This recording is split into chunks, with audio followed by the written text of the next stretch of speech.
Niat mandi wajib bulan Rajab. Bismillahirrahmanirrahim. Nawaitul ghusla li raf'il hadatsil akbari fardol lillahi ta'ala. Artinya, aku berniat mandi besar untuk menghilangkan hadas besar, fardu karena Allah Ta'ala. Mandi wajib menjadi salah satu keharusan bagi umat muslim sebelum melaksanakan puasa Rajab.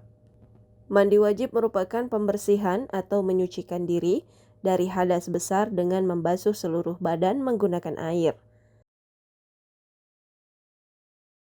Niat dan doa ini dapat dilakukan oleh laki-laki dan perempuan yang dapat menghilangkan hadas besar.